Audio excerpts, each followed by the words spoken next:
What is up, ladies and gentlemen? Welcome back to the Big Fight Fuel channel. It is Wednesday, May 4th, 2022. Um, Here with your AEW Dynamite review. May the 4th, all you Star Wars fans out there, I'm not a Star Wars fan, but May the 4th be with you, I guess. But yeah, we're here with your AEW Dynamite review. Tonight, Cameron Johnson, Wesley Williams, both here tonight. Um, Going into the show, I didn't really know what to think about it. I thought the card was all right. It was not bad, but we'll see. We'll see what happens. It turned out to be a good show. Nothing really too special outside of really um, the segment with Wardlow. I can't wait to dive into that one. But overall, I thought tonight was just a good show. Um, We got Wes, we got Cam. Cam, what's going on, my guy? What is going on, big boy Joseph? What is going on, big boy West, man? May the fourth be with y'all, man. I thought Rampage tonight, and no, not Rampage. Excuse me. I thought Dynamite tonight. Excuse me. I thought Dynamite tonight was a pretty good show. I thought Dynamite tonight was a pretty good show. Not the most eventful Dynamite, but I thought we had some really good. Not the most eventful Dynamite, but I thought we had some really good wrestling on the show. So that's always a positive. Yeah. Wes, what's up? What's going on? I thought tonight was a solid show from AEW, man. I got to say that Baltimore crowd was red hot all night. Love that Baltimore, Maryland crowd tonight, man. They brought the heat big time, man. Again, nothing too special with this show, but we're definitely building to Double or Nothing a lot more, and I love to see it. We're starting to get more matchups added to the card going into May 29th. So I love seeing that progression, love seeing the build. And we're going to see more of it in the next couple of weeks up until we get to May 29th for Double or Nothing in Las Vegas. But yeah, I can't wait to dive on in. Definitely can't wait to talk about the Wardlow MJF stuff, man. I mean, probably my favorite storyline going on right now in pro wrestling and in AEW, because I mean, everything these guys are doing in this storyline is just absolute gold, and I can't wait to talk about that specifically. Yeah, yo, the Owen Hard Cup tournament starts next week. That bracket looks amazing. I didn't. I thought in my head, I'm like, they got to do another men's qualifier on Rampage because there's only 6 guys in it. They did Ray Phoenix versus Dante tonight. We'll talk about that in its own right.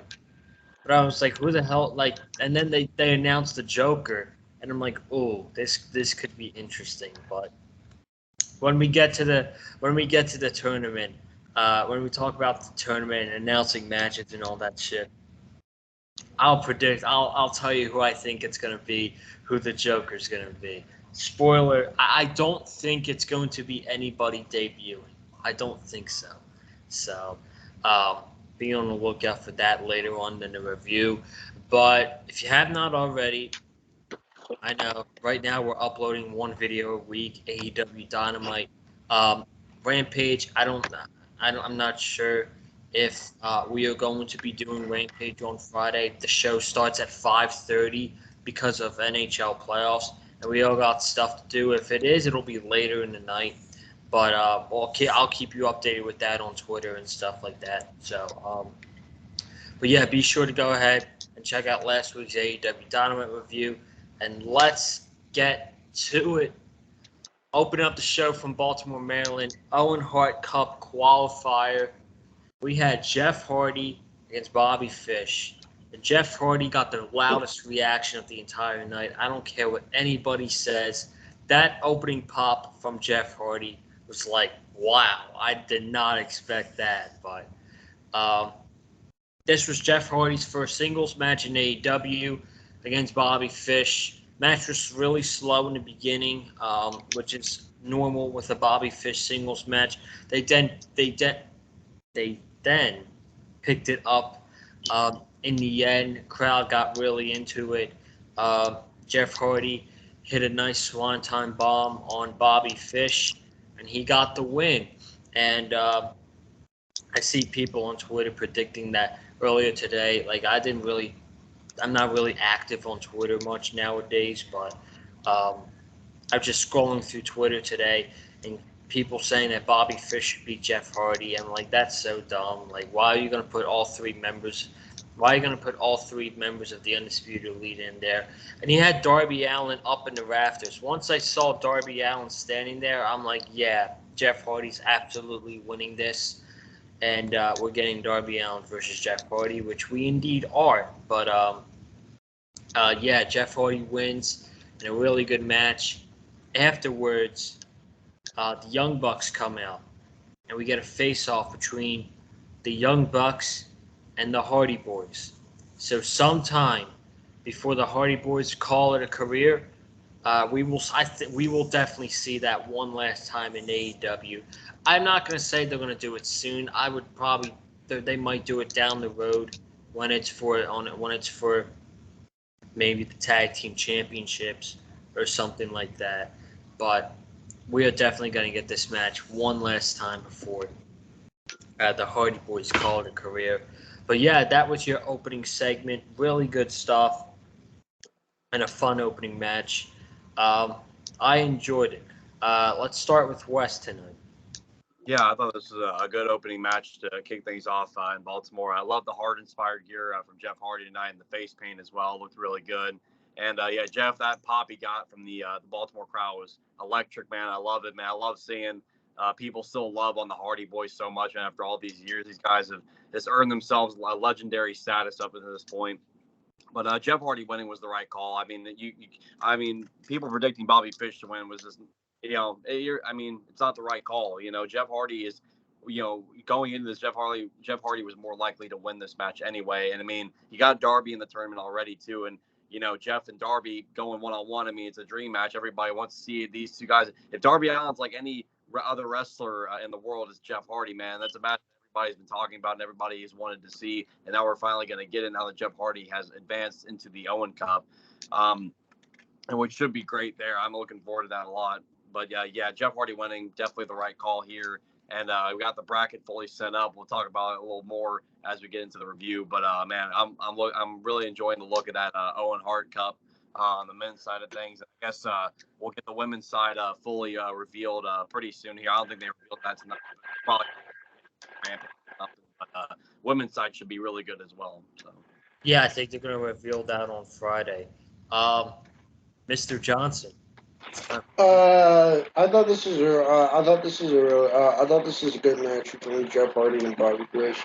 It warms my heart to see Jeff Hardy get a monster pop like that. I love me some Jeffrey Nero Hardy.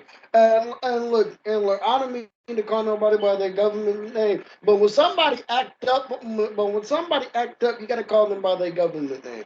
Jeff Hardy, the pop he got tonight, he was out there acting up. He was out there showing his ass. So I gotta call him by his government name. Jeffrey Nero Hardy. My God, that was an incredible pop. But I thought this was really good match of him and Bobby Fish. And Bobby Fish winning? Really? I mean, the dream match is Hardy and Darby Allin. That's what people wanted to see. So Hardy had to get put in the tournament in order to get this match. I don't understand why people wanted Bobby Fish to win. I just think they're complaining for the sake of complaining. I don't know. But I guess to have all three members of the Undisputed Elite, but you don't really need all three of them, so. You don't. But I thought this was a really good match to open things off. Yeah. When do y'all think we're going to see Hardys and Young Bucks? Like I said, I don't think it's going to happen anytime soon, but definitely before the Hardys retire. I think it'll definitely happen eventually down the line. I think it's going to be a slow burn type thing. In all honesty, it might be a little too early to tell. I don't know, but I mean, we're getting closer and closer to Double or Nothing. I really think the Hardys are going to go up against Darby and Sting at Double or Nothing in a tag team match. That's why I'm predicting, because they've been building up Darby, Sting, and the Hardys for a little while, and they work together up against the AFO and everything. So I feel like that's what we're ultimately going to get. But I think maybe going into like more of the late summer, early fall months or something like that, we'll probably get Young Bucks and the Hardys at that point. But yeah, it's definitely going to be a slow burn with those two teams. Yeah, absolutely. So, yeah, I agree. I don't know how it's all going to fold out with the Hardys versus Sting and Darby Allin, but I feel like that's the direction they're gonna go in. Did you all see the video package on? I don't know if you guys watch Road This 2. was a tremendous video package. Cam The William Regal BCC video package. That was an excellent video package. My God, that shit was awesome.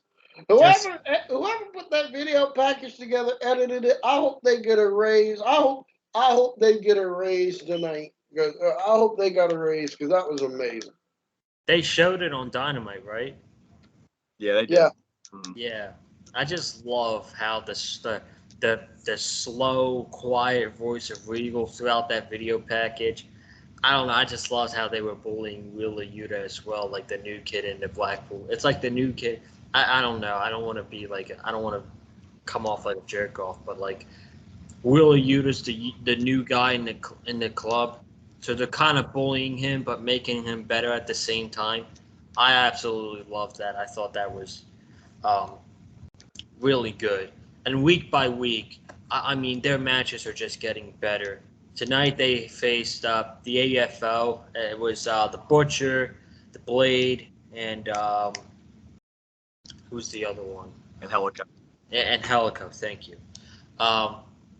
This match was really good. I really enjoyed this match. The Butcher attacks Moxley during his entrance, so we're getting the AFO attacking the Blackpool Combat Club. You got the Butcher going at it with Moxley. You got the Blade going in the ring with Wheeler Yuta. Some nice exchanges there. We get the Blade going at it with Bryan Danielson. And ultimately at the end, we had Danielson giving their then running knee to Angelico. He kicked his head in while Moxley and Yuta gave elbows to the Butcher and the Blade, and Danielson then puts Angelico in the triangle chokehold, and they defeat the AFO.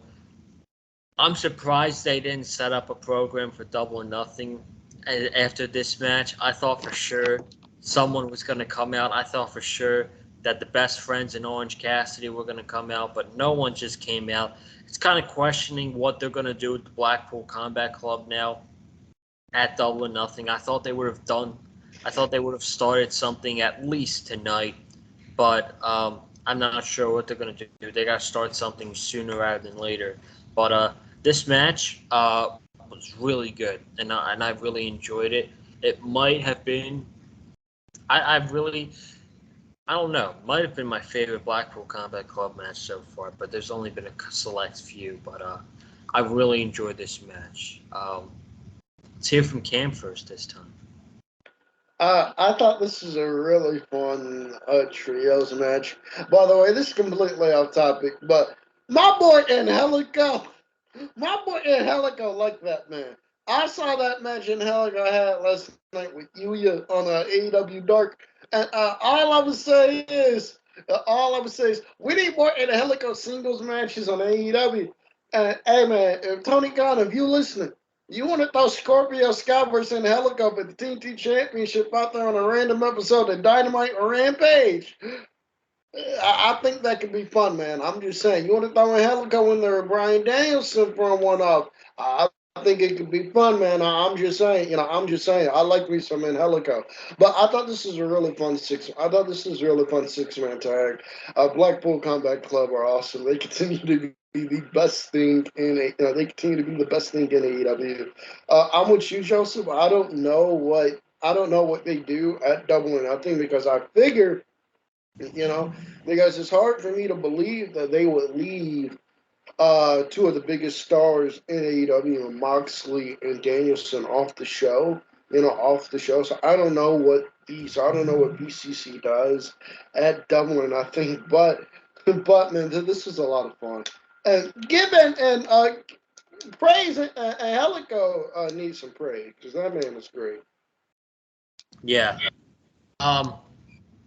When's his contract up? I do not know. but I hope they Uh, keep him. Yeah, I'm pretty sure he's in AEW for a while, but you said that shit. What'd you say? You said like we need more in like an Helico on like Dark or something like. I'm not sure, but I was just gonna come back and say we need more Joseph Conlon on Dark. I hope you all catch me last night. Yeah, I know that's the real. Cam said it.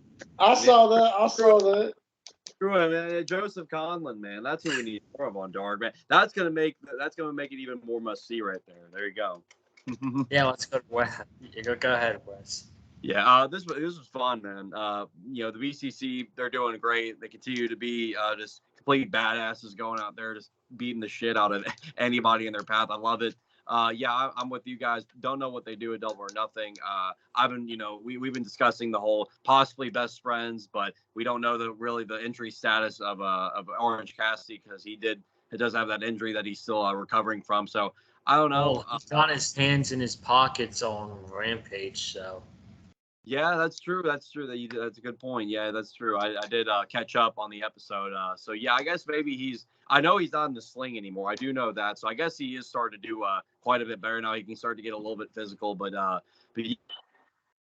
yeah, I'm not really sure. I think the best friends. I don't really know what they could really do at Double or Nothing. But I'm telling you, man, when those trios belts come, those are your first champions right there. When those trios belts are there, those are your first trios champions right there for sure. And I did notice on the graphic tonight that Danielson and Moxley are number 4 ranked in the tag team division. So maybe, just maybe, we get Danielson and Moxley for the tag titles of Double or Nothing. Maybe, just maybe, because they are number 4 ranked. So I don't know. We'll see what happens. I don't think so. I think they're building towards Team Taz against the Jurassic Express. But we'll talk about that next. But really, really quickly, I brung up when Helico's contract up. When Helico's contract is up, is Cam still with? I think he's still with us, but yeah. Apparently, Stu. Let's just talk about it for short because it's a big topic. Apparently, Stu Grayson's not in AEW anymore.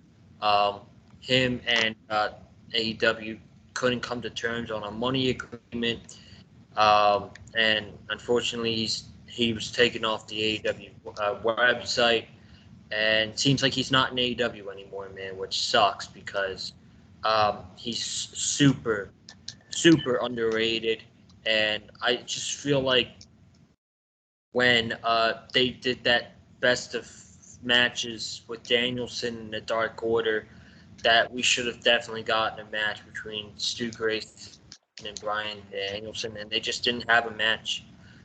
They just didn't give him the match with Bryan Danielson, and I don't know. It just felt like to me, like ever since Hangman won the World Championship and they got done with the series of matches with Bryan Danielson, AEW just dropped the ball on the Dark Order, and it sucks. But if any of y'all want to touch up on this real quick, you can. So.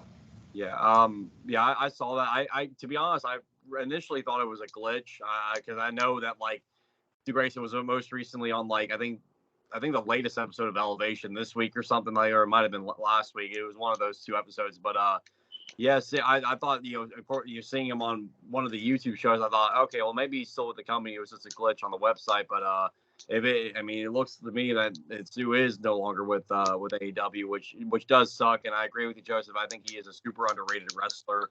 Him and Evil Uno, I mean, they're definitely my favorite tag team as far as like that whole group goes. I mean, that's a tag team I really wanted to see win the tag titles at some point because I mean those are 2 guys the crowd can easily get behind. And Evil Uno is very lovable, and so is Stu Grayson. Man, I mean those 2 guys are so great at what they do. And Stu not being there is just gonna feel odd. What they want to do with the Dark Order at this point. I mean, it's like you said, Joseph. It kind of feels like they just dropped the ball with them, and they don't really know. They don't really have a direction for them. They're just kind of a stable that's there. They're fun, and they're fans love them and stuff. But it just kind of seems like they're just a faction that's there at this point, and they're not really adding much to anything on these shows. They're just kind of bodies that are there to like maybe job out to another individual. Like going a little early with the card for next week, talking about it, but we do have Punk versus John Silver next week. Obviously, we know who's winning that. And so, I mean, it's like these guys, they have such talented people in this stable. I just feel like AEW just doesn't know really what to do with them. And it's just kind of sad because this is a stable that they really wanted to build up. With Brody Lee being added in when he did, it really took that stable to a whole nother level. And they're still very popular to this day. It's not like they're not popular anymore or anything, but it kind of seems like, what are we ultimately doing with the Dark Order at this point? I understand not everybody can be like world champion or not everybody can win a championship, in their run as a wrestler, but it just kind of feels like the Dark Order could be doing a little bit more and they could be involved in maybe, more story driven angles, but it just kind of seems like, again, they're just a faction that's there. And, hopefully maybe as time goes, it changes. But, if Stu Grayson's no longer with the Dark Order and the complete company as a whole, I kind of feel like it could possibly, unfortunately, and I hope I'm wrong, it could unfortunately be like a domino effect type of deal where it's like one by one we could see maybe more of them leave. I don't know. But I don't know. Maybe at some point, Tony Khan and Stu Grayson can come to an agreement and possibly get Stu back because Stu belongs in AEW. I think he'll do fine elsewhere, wherever he goes next. But I just feel like AEW has been such a great fit for him. And again, I mean, him and Uno, I wanted to see, be utilized more as a tag team. So. Yeah. Cam, you want to talk about this? I hope Stu Grayson and AEW are able to come to terms and are able to come to terms. I like Stu Grayson. I do. I like the Dark Order. If anything, I want him to resign so we can get more Skit Savannah, and so we can get more Skit Savannah Jay bullying Stu Grayson around. That was very entertaining. But in all seriousness, I hope they're able to come to terms on a contract because. I hope they're able to come to terms in the contract. I like the Dark Order, and I love me some Stu Grayson. I think Stu Grayson is great, and I hope they're able to turn things around. I hope they're able to come to some sort of agreement on the contract. Yeah, it just sucks. I don't know. I would like to see them. They're very, like Wes said, they're very talented individuals in their own right, and they're over. It's not like they're not over, and the crowd doesn't give a shit about them. They're over. The crowd loves them. They're a very popular faction. It's just AEW has nothing for them, and it's sad. And that comes into factor with having so many tag teams in the tag team division that you can have something for everything to do. And I don't know. I guess Evil Luna's he's going to lean into more of that singles role now, which, I mean, he's a great wrestler. He's not a bad singles wrestler. So maybe hopefully they'll give him some spotlight now. I don't know. So, but we'll see. We'll see what happens.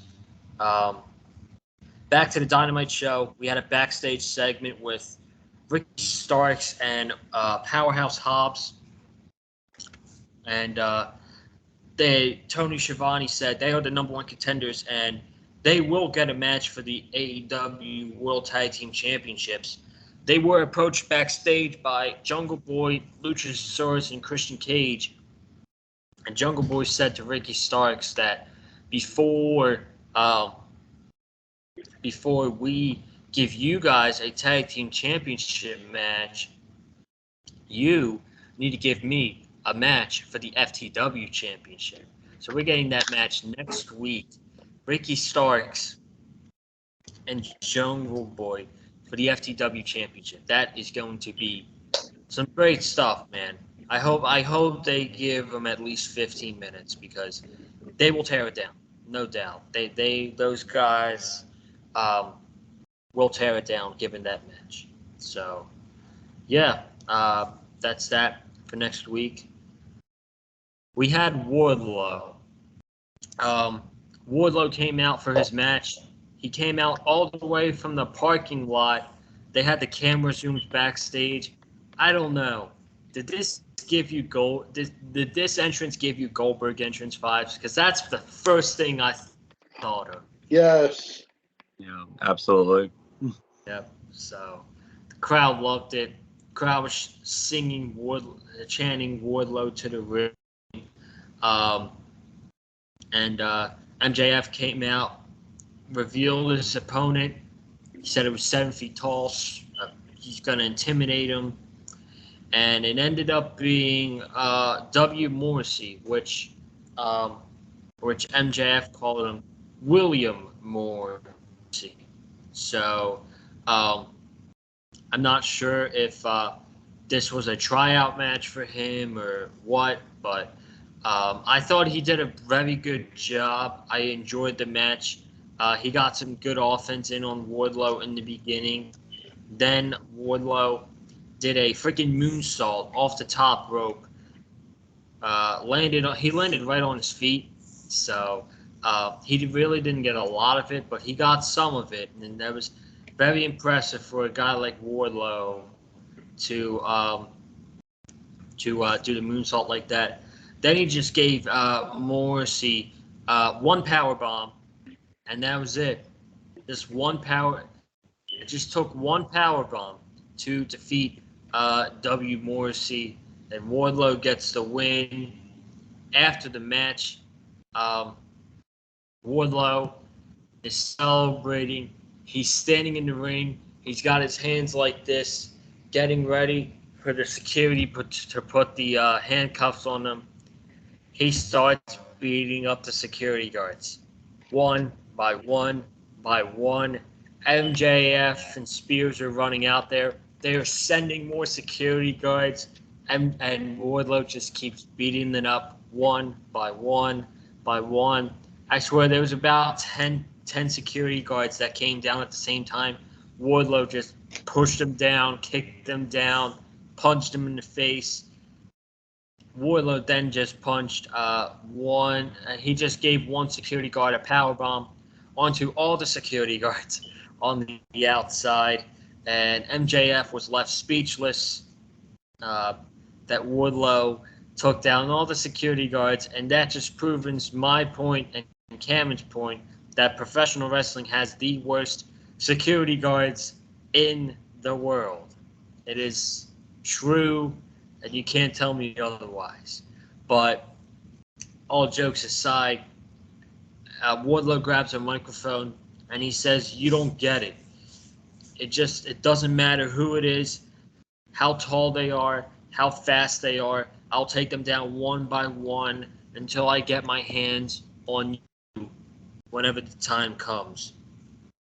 And then MJF's like, "Okay, seems like you want a match with me and you want to be released for your contract."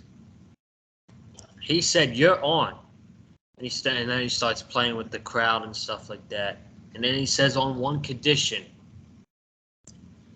I have to give you some rules before you can get me in a match with your contract on the line." And he says, "Next week in Long Island, New York, the greatest city in the world, there will be a contract signing between MJF and Wardlow to go over these rules that Wardlow has to do before, in order for him to face MJF at Double or Nothing." So there you have it. There you have it, folks. This was the best thing on the entire show. This was awesome. Just Wardlow absolutely destroying the security guards one by one was just ridiculous. And then Wardlow just demanding to MJF for a match and get me out of my contract. It was amazing stuff. Amazing stuff. You can debate this probably being the best thing in AEW. I'm excited to see what these rules are. I don't know what they're going to do in a span of 3 weeks, but we'll see. We'll see what happens with it. But this is now the third time in an MJF feud that in order for someone to have a match against him, that they have to go through something. And I'm guessing that's just going to be a common trend with big feuds that MJF is in. He did it with Cody Rhodes. did it with Chris Jericho with the 5 labors of Jericho.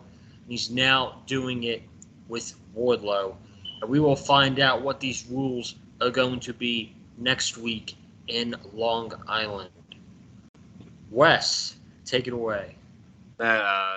Probably my favorite part of the entire night tonight, man. I mean, this storyline, absolutely beautiful in every single way. They are not missing a beat whatsoever with this storyline between Wardlow and MJF, man. I thought the match with W. Morrissey, I honestly thought it was very, very good. I thought Morrissey had a really nice showing, man. The dude is in such incredible shape, man. My gosh. I mean, this dude has turned his whole life around. I love it, man. I'm so happy for the guy. I mean, and we got to also talk about the we want Enzo, no, we don't. Oh, my God. Hey, man. That's mean, bro. Enzo, low-key, Enzo killing it in MLW, man. That's mean, bro. It's very low-key. But come on, Baltimore. Yeah, you got to do my boy Enzo like that. It is what it is. It is what it is. But I loved it, though, man. I mean, again, it just adds to me saying the Baltimore crowd was just red hot all night. I loved it, man. Maybe someday we'll see Enzo in an AEW ring. Who knows, man? Who knows? Who knows? I don't know, man. If he can keep himself in check, I don't know. Who knows? But again, it's good to see W. Morrissey. I'm happy he's doing well for himself. Cool to see him in the AEW ring. Maybe in the future we might see more of him on AEW television. He seems to be doing pretty well for himself over in Impact Wrestling at the moment. So happy for the guy. And again, the match with Wardlow I thought was very, very good. Wardlow just continued to breaking out some big moves, man, with the moonsault and everything, man. This guy, I mean, you talk about one of the most over wrestlers right now at the moment. I mean, we got Wheeler Yuta in that conversation, man. You got to put Wardlow in that conversation as well, man. Wardlow is hot. I mean, I'm not even red hot. He's white hot, man. This dude is getting some of the biggest reactions from the crowd that you will see in recent memory, man. It's lovely to see. And then, of course, it makes it even better with MJF being the most hated heel in the business. And so it's just, again, it's a recipe for success right here, man. I cannot wait to see what MJF has to say at the contract signing next week and what he will have in there as a stipulation for Wardlow in case he does lose to MJF going into their eventual match at Double or Nothing in a few weeks. But again, man, it's just pitch perfect. I mean, really, I have no complaints whatsoever about this entire storyline. Again, they're doing everything they possibly can. I mean, and Wardlow also, I mean, my gosh, man, he didn't have to do the security guards that dirty tonight, man. He completely murdered every single one of them, man. I mean, he's just like, when he's shoving them down, he's like, their necks are like cranking back and everything, man. I mean, these guys are getting absolutely annihilated, man. But it just adds to the monster that is Mr. Mayhem himself, Wardlow. And I'm telling you, man, once we get past this feud and everything like that, man, I mean, the guy's already so hot as a babyface, man. I mean, they got to strap a title on him at some point, man. I mean, it'd just be wrong of AEW to not strap a title on him, whether the TNT title or the world title even. I mean, this guy is a future star for professional wrestling for sure. I wouldn't mind putting the TNT title on him. I would not mind that at all. Let's go to Cam. I think Roderick Shaw needs to pull a Wardlow here tonight. That's what I think needs to happen. But I won't release him from his contract just to go to Titan Tower and just fuck up everybody. First off, Wardlow ain't had to do the DPW roster like that, man. He ain't had to do my boy Josh Fuller like that, man. That was indeed Josh Fuller. I got confirmation. He ain't had to do my boy Josh Fuller like that, man. All my boy Josh Fuller want to do is hit the overdrive, and he getting power bombed by Wardlow. He ain't had to do my boy like that. But don't tell him what about the overdrive? Don't tell him about it. Don't you dare let him know about it. But I thought this segment was great. And in terms of Wardlow versus William Morrissey, you guys watch the NBA. You guys watch the NBA on TNT, right? And you know how Shaq goes barbecue chicken alert when he knows somebody about to get cooked. That's Wardlow whenever MJF has an opponent for him. That's Wardlow whenever he sees an opponent. He knows he's about to cook him. It's barbecue chicken. It's a barbecue chicken alert, baby. So I thought this was really good. This segment, this entire segment and angle, I thought was fantastic. Wardlow is great. Wardlow is great, and I cannot wait to see what stipulations MJF has in that contract. My boy Smart Mark Sterling been working his ass off lately, though. I got to say that. Shout out to Mark Sterling. He been working his ass off lately, bro. He been managing Jay Cargill. He out here managing the hottest free agent in all of professional wrestling. In Tony Nese, and he out here making up contracts with my boy MJ. That's a hard-working man right there. Yeah. So it's 3 different. You forgot Tony Nese. I said Tony Nese. Oh, you did. Oh, Yeah. okay. Yeah, man. I don't know what this is gonna be. I'm guessing a match with Sean Spears. It's gonna be one of them. That's Anything barbecue but chicken. Years. Oh my goodness. That's What? barbecue chicken for that's barbecue chicken right there.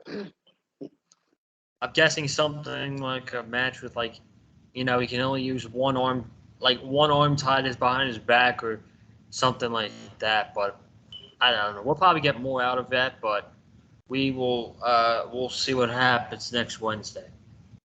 All right, we had Hangman Page come out, and this man cut a very heelish promo tonight. He was talking trash about somebody in the crowd. He was wearing a CM Punk shirt, and he said, "Once I beat CM Punk, you're gonna want to take that shirt off, never wear it again." Or he said, "You're gonna want to get a refund if you haven't burnt it already." And he was telling the crowd, "Your beloved CM Punk is not here tonight." I don't know, man. A heel Hangman Page just sounds weird to me. It just sounds super weird. But he caught a very good promo. I really liked his promo tonight. I hope they don't turn him heel after this feud now. I would be very upset if they did. But ultimately, I thought this was a very good promo. I like the different side of Page just for this feud. I might respect you. I might want to shake your hand, but I ain't messing around. Double or nothing. Like, I'm going to do anything it takes to retain my championship. I like that. That's what a champion should be going into their biggest match of their career. I absolutely love that. Her second biggest match. His biggest match was with Kenny Omega at Full Gear. But we'll start with Cam for this one. Cam, thoughts on Hangman? I'm with you, Joseph. I hope they're not turning Hangman heel. After this feud, I hope it's just a one. I hope it's just a one-off. Where he's playing heel in this feud, and he's gonna go back to being a babyface. To be honest with you, I don't like Hangman playing heel in this feud. I think CM Punk playing heel in this feud would have worked. Would have worked better, quite frankly. Would have worked better, quite frankly. But it is what it is. And Hangman Page saying he'll do whatever it takes to hold on to that AEW title. I feel you, Hangman Page. If I was the AEW champion, I'd do whatever I had to do to retain that championship too. It's like Bobby, it's like Bobby the Brain, it's like Bobby the Brain Heenan said. I don't remember the exact quote, but you know what, man? If I was the AEW champion, man, I'd push my grandmother down. Oh, I love her. I'd push my grandmother down to retain that AEW championship, man. Man, I'd stab everybody on that roster in the back. Fuck y'all, shit. But I thought this is a really good promo. Wes? Definitely didn't expect them to have Hangman come out and cut a heelish promo, but it was very good for what it was. I mean, I kind of feel like it might be kind of the Bryan Danielson deal where he was feuding with Hangman Page, where Danielson heals it up for that feud only, and then he kind of goes back into being a babyface again. Even though Danielson is a bit of a tweener, a little bit. I mean, but Danielson is the kind of guy who can get away with it. He can be face 1 second, be heel the next, can go right back to being a babyface, and it works because he's Bryan Danielson. I really did not expect this kind of twist here. They probably could have maybe done a little bit more progression with Hangman, maybe showing a bit more of that dark side to him. But again, regardless, he cut a very solid promo. And they're doing a really good job building up this main event match for Double or Nothing. Again, it's very unpredictable right now, man. I really don't know who's going to be walking out world champion in Las Vegas on May 29th, but we'll just have to see. But I think we're definitely going to get an instant classic between Hangman and Punk when the time comes.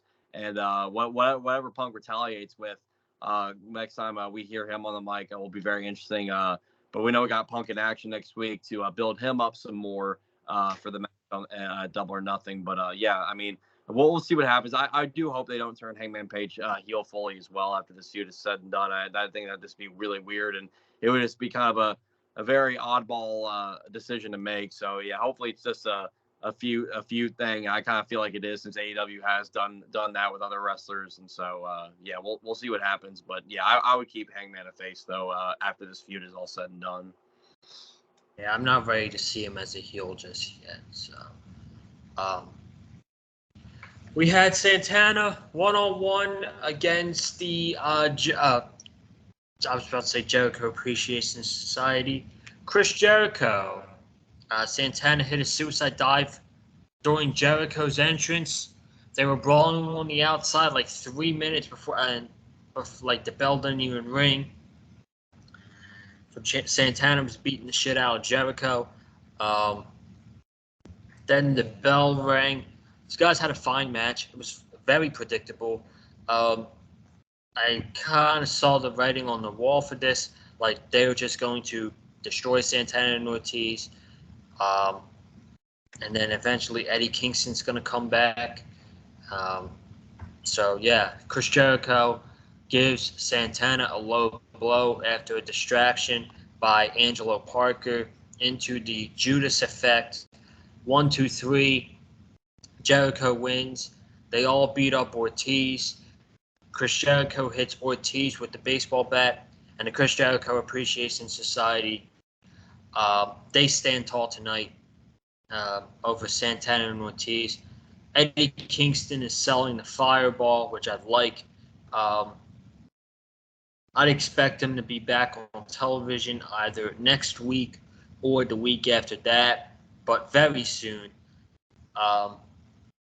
Yeah, I thought this was okay. Very predictable. Kind of figured this was all going to happen. So, yeah, we'll start with Wes for this one, I guess.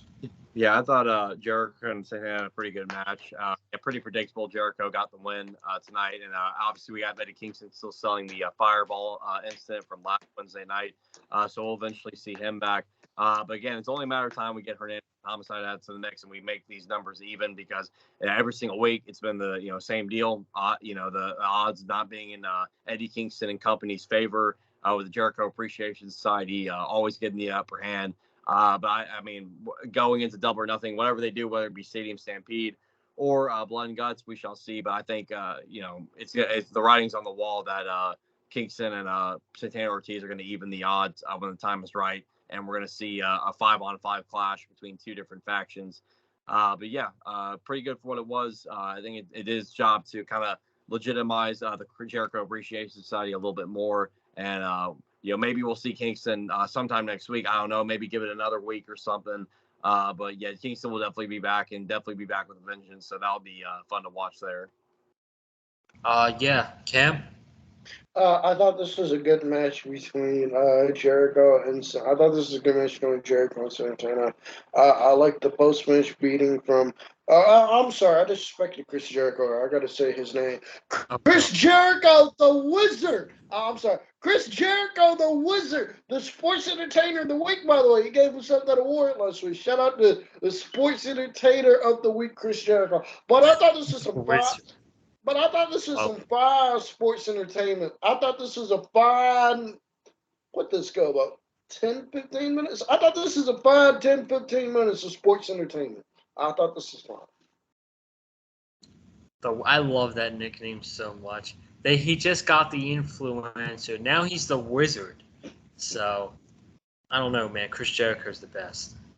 But, anyway, there's that. We had the Varsity Blondes in the ring with Julia Hart, and they've said for months that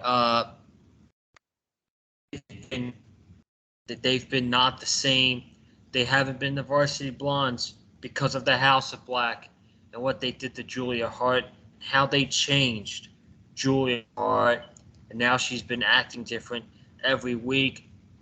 She was standing in the ring. She had the eye black. She had the eye black makeup, kind of like Malachi Black does. And Brian Pillman Jr. He's not given enough microphone time, but when he's giving microphone time, he's very good, man. I think Brian Pillman Jr. is a very good promo. He had a quote from Baltimore Ravens head coach who was at ringside, John Harbaugh, to always be enthusiastic and have the confidence to do what you want. And that's what the Varsity Blondes have always wanted to do, is have enthusiasm and have goals to achieve whatever they want in AEW. And that's we can do that by stopping the House of Black. So they called out the House of Black to fight. House of Black come down to the ring. They easily destroy the Varsity Blondes. Then Julia Hart is standing in the corner. She is shaking. She's very nervous. Malachi Black comes on over to her, gets in her face, and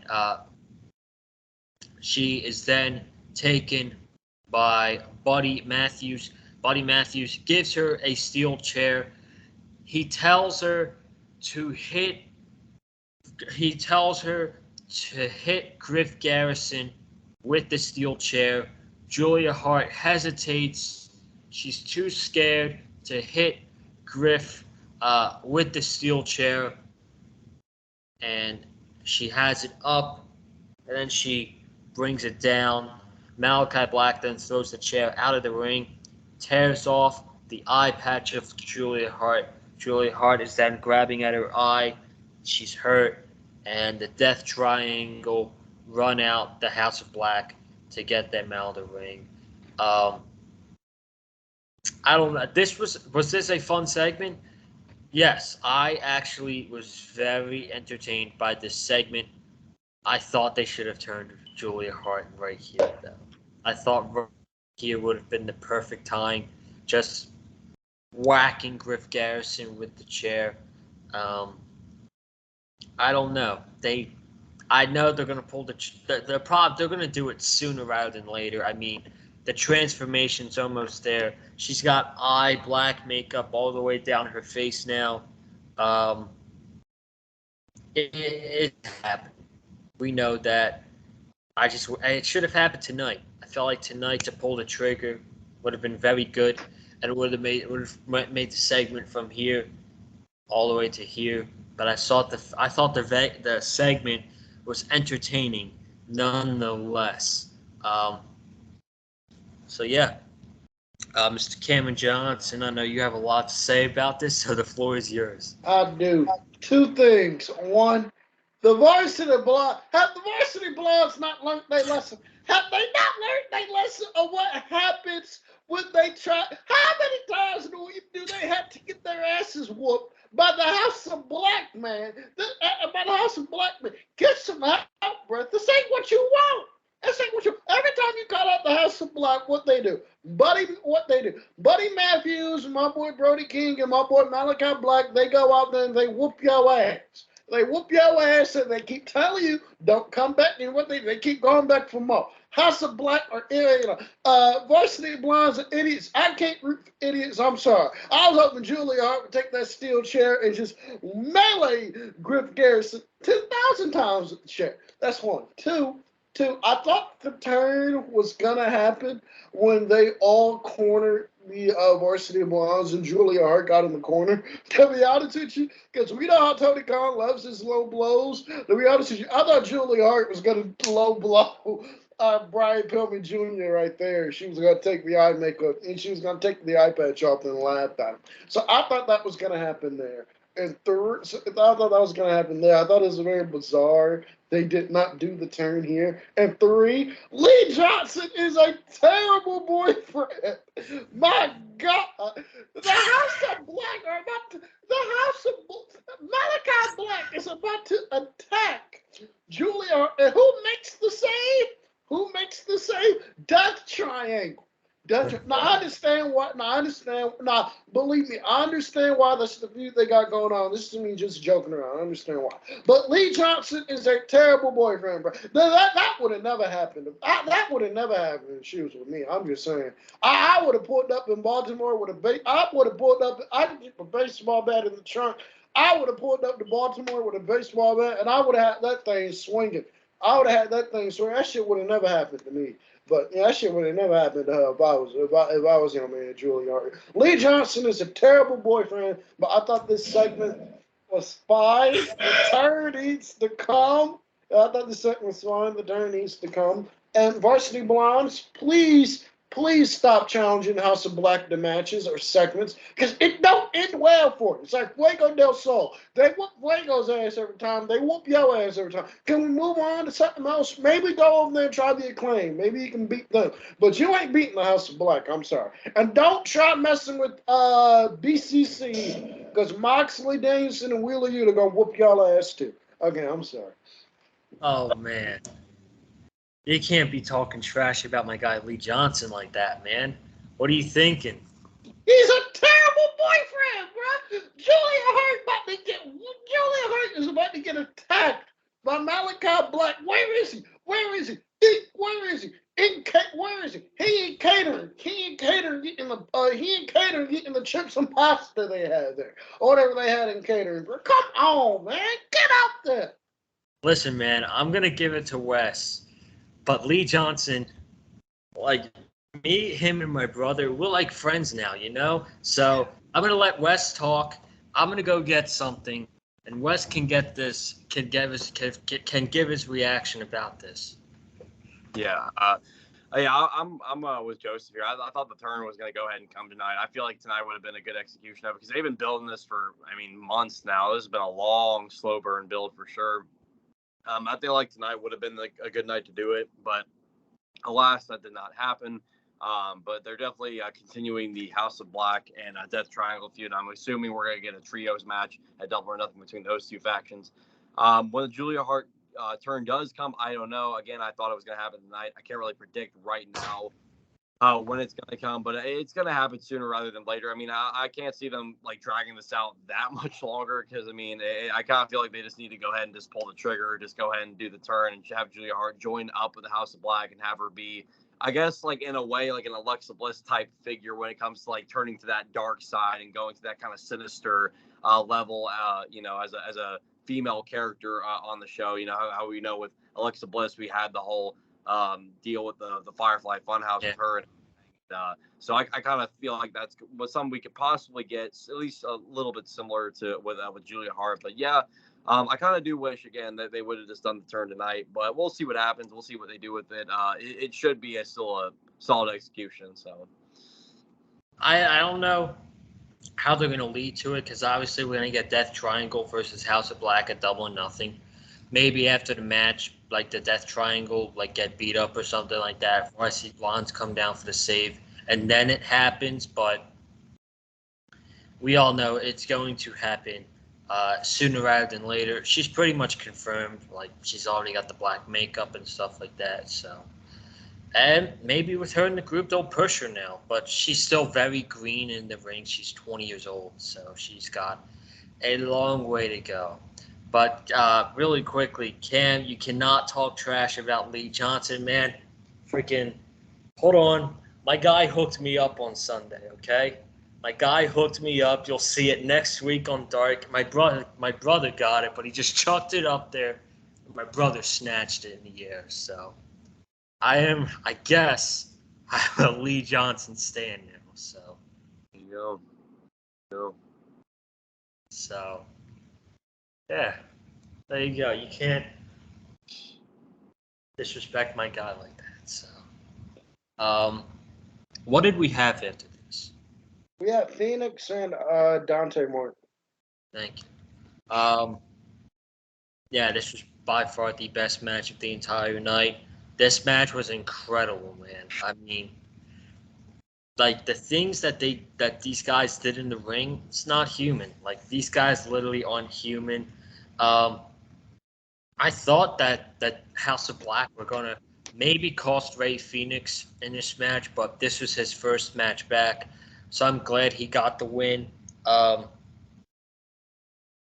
They did a backwards Spanish fly in the beginning of the match. They did some crazy shit. I can't explain it move by move. Y'all got to go watch it. You viewers watching this, if you did not watch this match, like, it'll be on YouTube. Just go watch it on YouTube and witness the incredible match that these two had. Ray Phoenix is advancing in the Owen Hart Cup tournament, and he's facing Kyle O'Reilly in the first round of the Owen Hart Cup tournament. And after the match, he embraces, he hugs Dante Martin. So, Cam, your thoughts? I thought this was an awesome match. This was really, really fun. I can watch this match go. I could have watched this match go another 5 minutes, quite frankly. Ray Phoenix and Dante Martin should not be able to do the shit they can do. Should not be able to do the shit they should do. I'm very jealous of Dante Martin in this sense.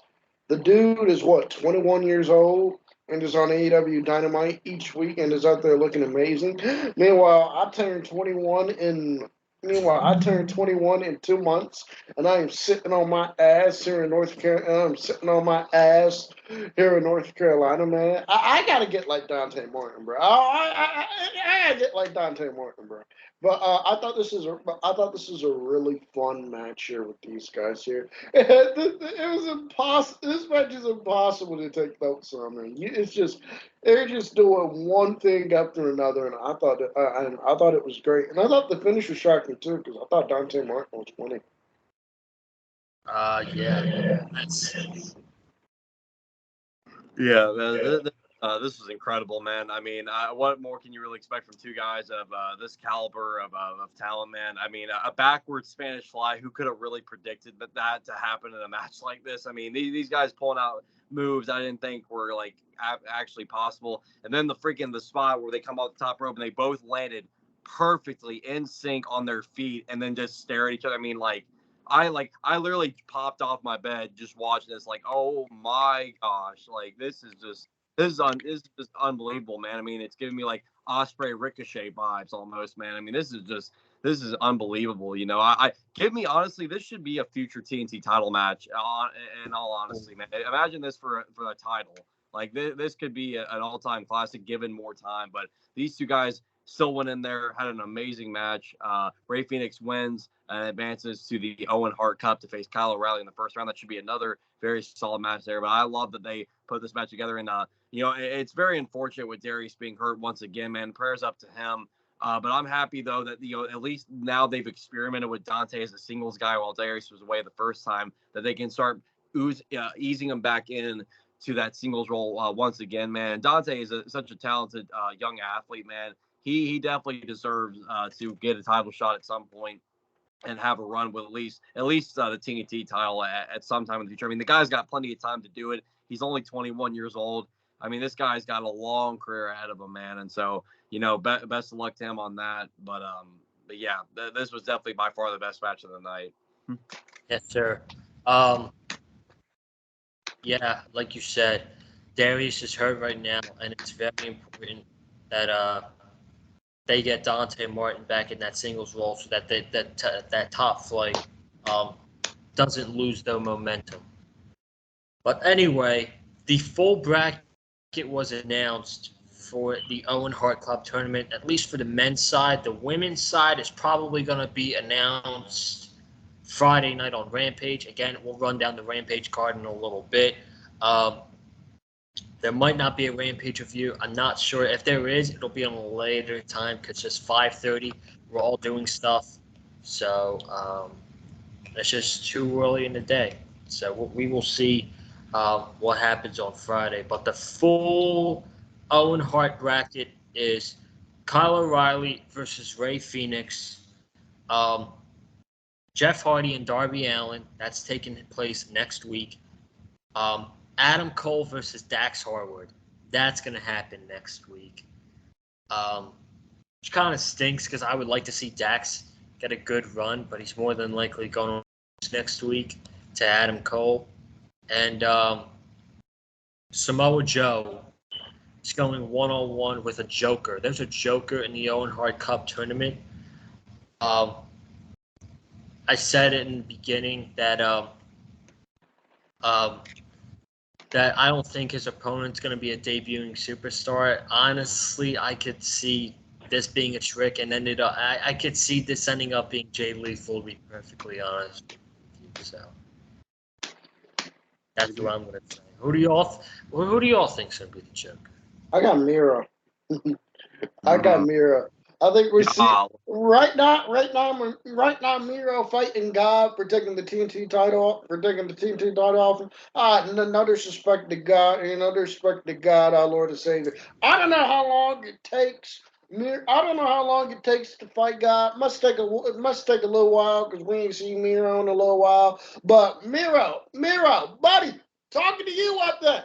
If you're done fighting, can you get done fighting God by next week, buddy? Because we need you at Dynamite in Long Island. We need you at Dynamite. And at least pause it. You can get back to whooping his head. At least pause it. Come to Dynamite next week, buddy, and fight Samoa Joe. And I think it's Miro, and I think Jay Lethal costs Samoa Joe his first round matchup in the Owen Hart qualifier, keeping that feud alive while Miro doesn't lose his first match back. Because if Miro's in this, Miro should be going to at least the semifinals. You got to send him to the semis at least. No, Miro's in this. He's going to the finals. Just the thing is, on the other side, I don't know. Wes, who do you think it's going to be? Well, Miro, I think that's a very solid choice. I like that idea a lot. But there are two men that come to mind for me personally that I think could be the Joker card. One, Cesaro. I think one of them could very well be Cesaro. I think that's a solid choice there. The other, Mr. Johnny Wrestling himself, Johnny Gargano.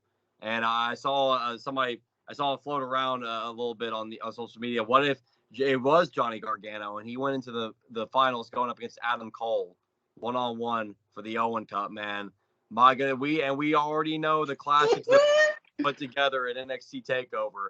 Imagine these two guys outside of WWE in an AEW ring at the finals of the Owen Cup. I'm not saying it's definitely going to happen. Again, there's two men that come to mind, Cesaro, Johnny Gargano. Either one, I'm going to be a very happy camper if it's either one of those men, because my goodness, the pop those two men would receive if it's one of them showing up, man. But, man, I'm telling you, I think we're going to be in for a real treat. I don't think Tony Khan's going to disappoint us with whoever the Joker is, regardless. So it's going to be. Hey, man, hey, Wes, I will be honest with you, man. This might sound silly, but I think it would be weird to have the two Shawn Michaels fans, because we know Adam Cole, huge Shawn Michaels fan, Johnny Gargano, huge Shawn Michaels fan. I think it'd be kind of weird to see the two Shawn Michaels in an Owen Hart tournament, in an Owen Hart Cup. I think it'd be weird to send the two Shawn Michael fans to the finals of this tournament, man. I know that's weird, but that's just me. That's just me. That's just me. That's just me. They threw Dax Harwood in there because Dax Harwood loves himself some Bret Hart. Because Dax Harwood loves himself some Bret Hart, that Hart family. But I feel like it'd be weird to see two Shawn Michaels fans, two Shawn Michael fanboys in the finals wrestling for the Owen Hart Cup. I'm going to be real with you, man. I don't think I'd be able to sit right for them. The match itself would be great. I wouldn't be mad either way. That would just feel weird to me. The thing is, if it is Cesaro or if it is Johnny Gargano, how are we beating Samoa Joe? Because he obviously can't lose clean. So is it Jay Lethal? Jay Lethal gets involved. Yeah. Or Kali 2.0 gets involved and he chokes Samoa. He does the dreaded chop to Samoa Joe. Samoa Joe setting up for something. All of a sudden we see Kali 2.0 deliver a brain chop to Samoa Joe. That's how he goes down. Hold on a second. I saw him he was on the dark tapings on Tuesday on a Sunday afternoon. Dude, he is massive in person. I'm just telling you, he's freaking huge in person. So I hope he turns out all right in the ring. But That's your Owen Hart Cup tournament for the men's right there. Rampage on Friday, start time at 5:30. Got Britt Baker and Jamie Hayter against Tony Storm and Ruby Soho. We got Hook going one-on-one with J.D. Drake. We got Jay Lethal going one-on-one with who's he facing? Takeshi Morishima, I think. Takeshita, yeah. Yes. I want to say this, Takeshita, man. If you want to go way back into the annals of AEW Dark Elevation, definitely go ahead and check out his match against Danny Limelight way back when they were doing all the shows at Daly's place, man. That was definitely one of the best dark matches they've ever produced, man. Danny Limelight, Konosuke Takeshita. Definitely go out of your way to try and check that match out, man. I loved it. I loved every bit of it, man. And shout out Danny Limelight, man. I mean, it's been nearly a year since we had him here on the Big Fight Field channel for that interview, man. Shout out Danny Limelight, man. I hope he's doing well. I know he's in MLW doing his whole thing, man. So shout out to him. So 5150. Shout out my boy Danny Limelight. Got the autograph on the 5 right here. Shout out to you, Danny. Yeah. And then we have the women's Owen Hart Cup tournament qualifier. Cam, you can take it, dude. We got Yuka Sakazawa facing my girl facing my girl Riho. Riho's back. There you go. Yuka Sakazaki against Riho on Rampage on Friday night. Then next Wednesday in Long Island, New York, we got the contract signing with MJF and Wardlow, going over the rules for Wardlow. Dax Harwood against Adam Cole in the Owen Hart Cup. Jeff Hardy against Darby Allin in the Owen Hart Cup. Ricky Starks against Jungle Boy for the FTW Championship. And CM Punk going one-on-one against John Silver. So those are all your matches so far. Next Wednesday in Long Island, New York. Main event time. The main event tonight was Mercedes Martinez against Deonna Purrazzo to crown the undisputed Ring of Honor Women's Champion. This match was not bad at all. This match was very good. A couple problems, though. Number one, the crowd was tired after this match because we just saw Rey Fenix against Dante Martin. Oh, wait a second. Timeout. Before we get to that, we forgot to talk about Thunder Rosa and Serena Deeb. So I guess we'll go through that really quickly. They just basically set up a match at Double or Nothing for the Women's Championship. And there was an on-stage segment. They didn't even announce Thunder Rosa. They just put her on. She just walked on stage and called out Serena Deeb. And basically the story of this match is that both Rosa and Serena Deeb both want the AEW women's division to be the best women's division in the world. And Serena Deeb's like, the only way for that to happen is for me to be the women's champion. And I'll make sure you are the shortest AEW women's you have the shortest AEW women's championship reign in history of AEW. So segment was fine. They just brought out Thunder Rosa though, man. No announcement. She just walked out, and we set up a women's championship match for Double or Nothing. I'm sure it'll be great, but I'm sure the match will be great, but they could have built it up in a much better way. We'll start with Wes real quick first. Yeah, it was, I guess, okay. Promo could have been better from both women, but I am looking forward to the match, though, at Double or Nothing. I think Serena Deeb versus Thunder Rosa for the AEW Women's Championship should be a very solid contest. And again, I'm glad they brought up the history between these two. Thunder Rosa, She looks at Serena Deeb as a mentor and as an inspiration for her wrestling career. So I like that they brought that up at least. So there is a bit of a story there between those two women. And it's just a competition to see who the very best is. And Serena Deeb has built herself up quite nicely in the rankings and everything. And she's definitely earned this spot for the AEW Women's Championship. So I think it should be a very solid bout when everything's said and done. But yeah, the segment it could have been a little bit better, but it is what it is. We now got our AEW Women's Championship match set for Double or Nothing May 29th. So, Cam. I thought this was a fine segment. Sets up the match at Double or Nothing. That's fine. But AEW, please just stop throwing Thunder Rosa out there, man. We've seen it happen the past 2 weeks. They don't even promote because I want to give them the benefit of the doubt. I don't know if it's a case of where I don't know if it's a case of where they just got to put in something there. So it's like, oh, we'll just throw off Thunder Rosa. So I want to give them the benefit of the doubt in that. But like at the same time, I know they already have their shows written well in advance. Can we please promote your women's champion, Thunder Rosa? Please. Like we do every other champion. When we hear from Scorpio Sky, we'll hear from TNT champion Scorpio Sky. We'll hear from TNT champion Sammy Guevara. Can we please start doing that with Thunder Rosa? Announce it on Twitter. Announce it on Twitter on Dynamite tonight. We'll hear from the AEW Women's Champion Thunder Rosa. Instead of just throwing her out there and put her in the ring. Stop just having her sit there and just. Stop having her sit there and do her promos on the stage, man. Put her in the ring. Fact. So, had to get that out of the way real quick. Mercedes Martinez and Deonna Purrazzo. So, match was very good. Only two problems were this crowd was very silent because we just saw Ray Phoenix against Dante Martin, which was incredible. And this match was only 10 minutes. This was a big match to unify both Ring of Honor Women's Championships, and they only got 10 minutes. Crowd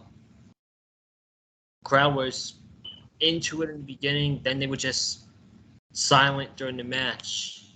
And I don't know. It sucks that Deonna didn't win because I get why she didn't win. She's not signed with AEW. Mercedes Martinez is. But what I saw from Deonna tonight, I thought she was very good. Very good in there against Mercedes Martinez. She's one of the best in the world ever since leaving WWE. It's pretty insane, man. She was in WWE, really didn't get an opportunity in NXT. I remember her jobbing out to Nia Jax on Monday Night Raw. She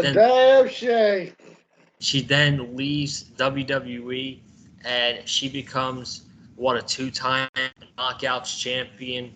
She's the women's champion at AAA. She was a Ring of Honor women's champion.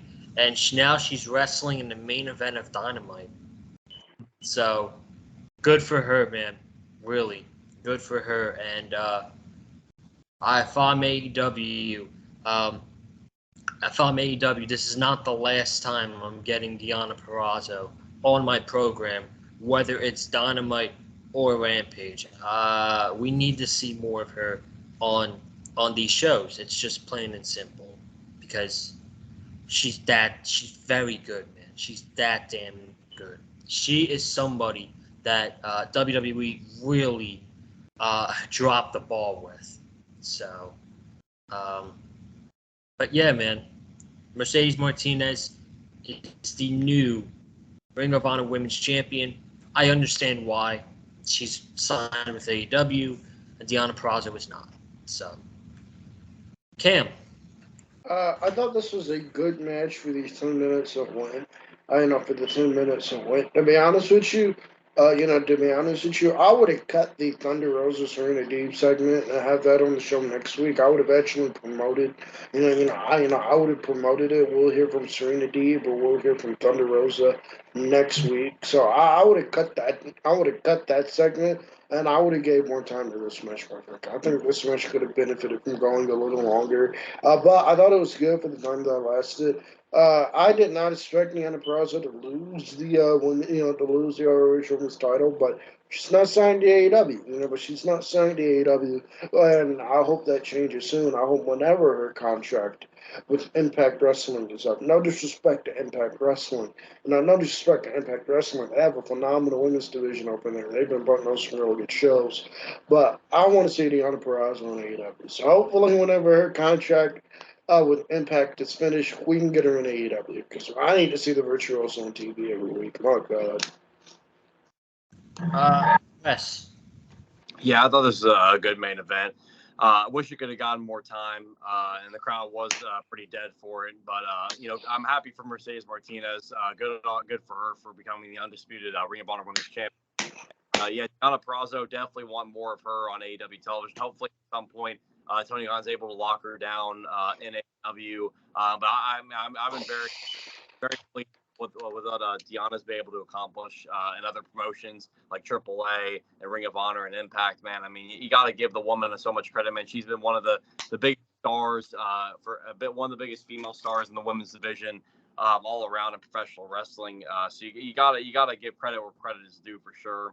And again, I hope to see Deanna eventually in AEW more going forward.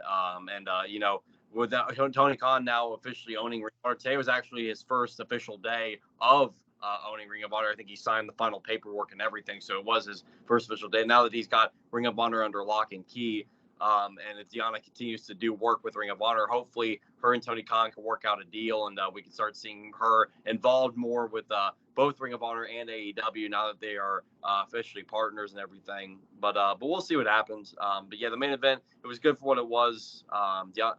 Mercedes Martinez is now the crowned undisputed Ring of Honor Women's Champion, and again, good for her, man. A 21-year vet in the business. I think it's definitely deserved for Mercedes. For sure. Another woman that WWE probably could have done more with. Look, from Retribution to Ring of Honor Women's Champion, man. That's a glow up. Yeah, for sure, man. Yeah, and Mercedes, I mean, she's worked her ass off throughout her whole career, and she definitely deserves it, man. So, but yeah, overall, good show, solid work, and man, I'm looking forward to Double or Nothing for sure, man. They're setting up the card really nicely already, and so I'm looking forward to it, man. Before we go, Cam, I remember that shit like it was yesterday. They wanted her to join Retribution. She was like, "F you, I'm not doing that shit." So I remember like it was yesterday with that report coming out. So, yeah, that is your AEW Dynamite review tonight. Thank you all so much for joining us on the Big Fight Field channel again. Not sure if we're going to be here on Friday or not. Got a special start time at 5:30 because of the NHL playoffs on TNT. So if we are going to be on here Friday, it's going to be later because we're all doing stuff at 5:30. So I'll keep you all updated on Twitter. But be sure to subscribe to the channel.